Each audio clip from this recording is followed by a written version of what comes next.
Have you ever wondered how Africa's destiny continues to be shaped by foreign powers, even decades after independence?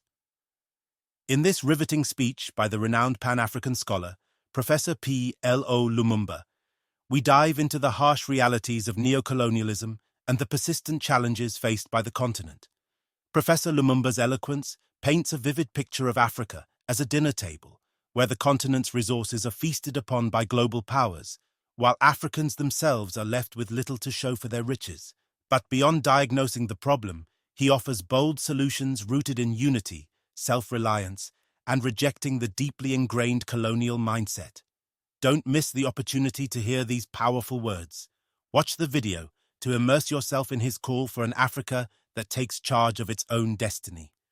First of all, let me thank you. I've prepared 2 papers which I believe will be circulated because they'll not be projected.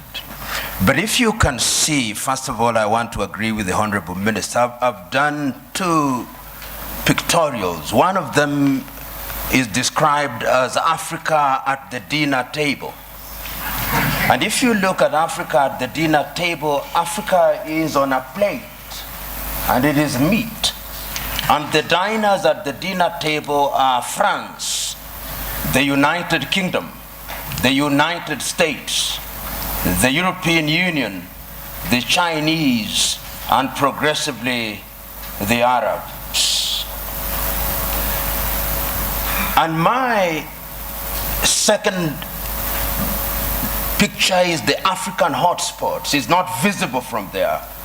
But if you look at Africa today and you make a clean sweep with your mind, there are different conflicts of different intensity in Somalia, in northern Mauritania, in northern Mali, in Central African Republic, Democratic Republic of Congo, Guinea-Bissau, in the Cameroons, in South Sudan, and one can go on and on. And there is a sense in which Africa has always been alive to the question of interference. I will refer this audience, particularly those who are starting, to take time and read the 32 odd speeches that were made in the month of May 1963 by the then heads of states and government of independent African states, the 32 of them.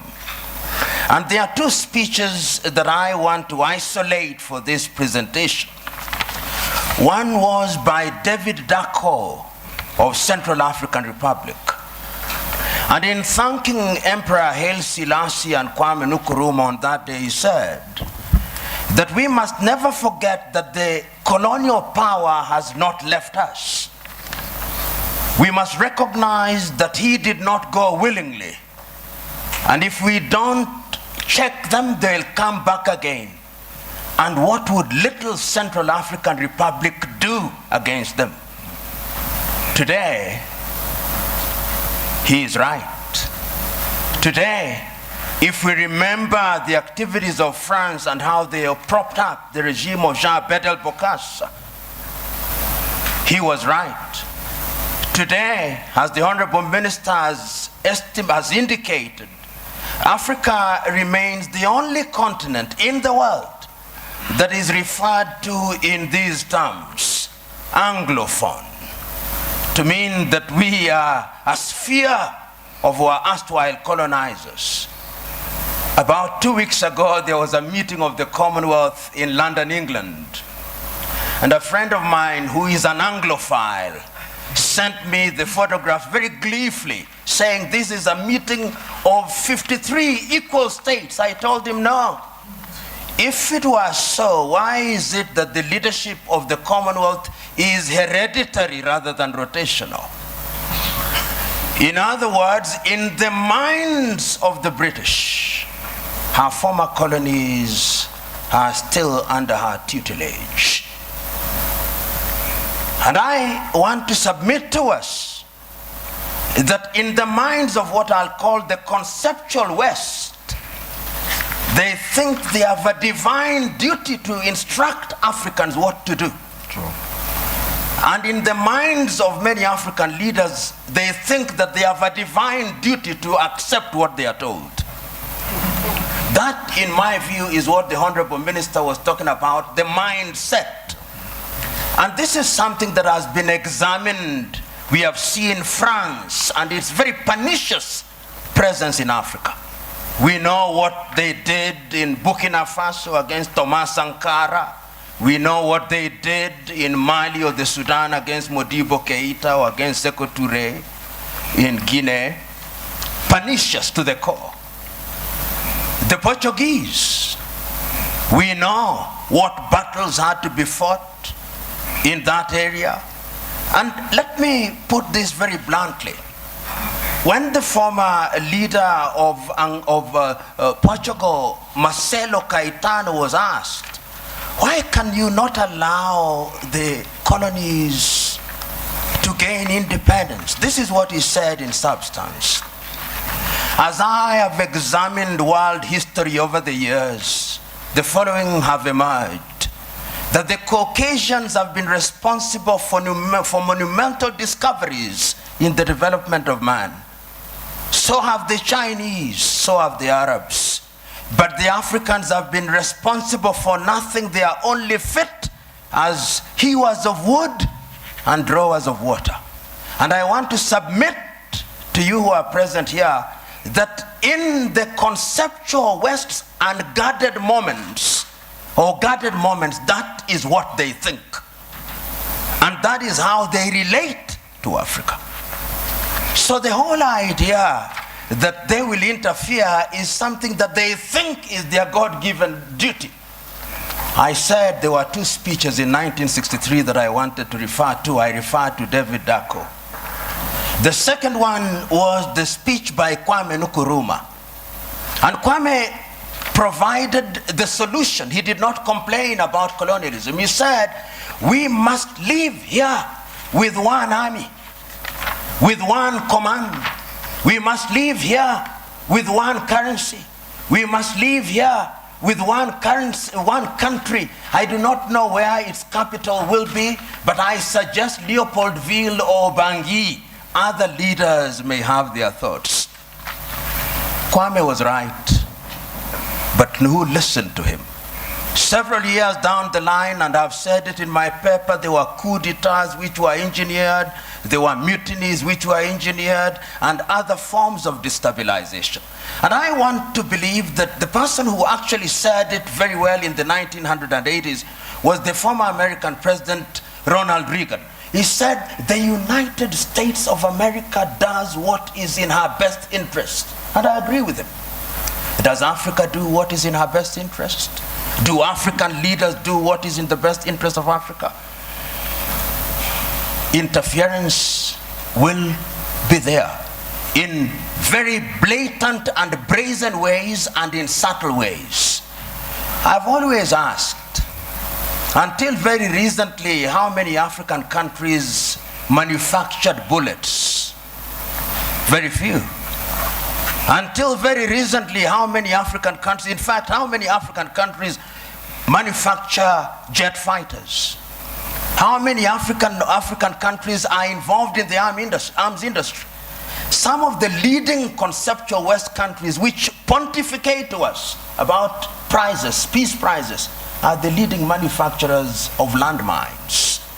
And if you look at their foreign exchange earners, it is the military and security items. So they say with their mouths, what do they not believe in their hearts? In Kiswahili we say, vita vya panzi furaha ya kunguru.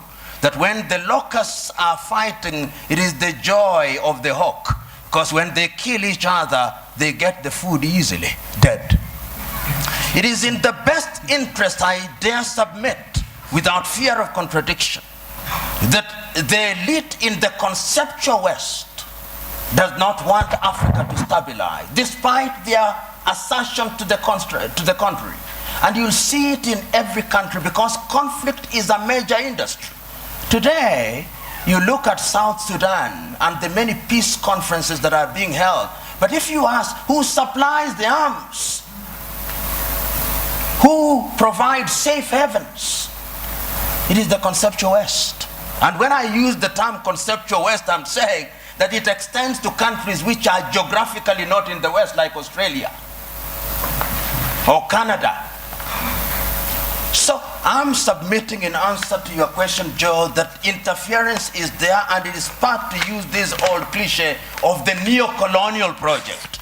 The neocolonial project requires that Africa must remain within the sphere of influence of these states. Today, if you look at the United Kingdom, which has left Europe, one would have thought that those are their cousins and that they should sit in comfort with them. You will now see their involvement being de-emphasized in Europe and their interest and appetite growing towards the Commonwealth. Because in the Commonwealth, they are the major domos. They'll tell us what to do. In Europe, they have to grapple with the Germans and the French, and they don't like it. That is the unspoken bit of it. The French also are in Europe, but the Germans are too strong, and they don't like it. So they want to hold Côte d'Ivoire, Gabon, and tell them what to do. I do not know how many of you saw the press conference that was attended by President Macron of France and Nana Addo of Ghana. And when Nana Addo spoke as an African should, you could see the body language of the French president. How dare this man speak this way? In other words, I'm saying that interference is the mother's milk of European economies. But to answer your second question, they have their own recruits who Professor Philip Nying'oro will be speaking here. To use the old vocabulary of those days, they have the people you call their comprador bourgeoisie. You must remember. The comprador bourgeoisie are Africans with black faces, but essentially they are doing the bidding of these powers. They are the ones you'll find them in different spheres. And they will be present. They are in your cabinet, but they are actually representatives of the foreign intelligence agencies of those countries.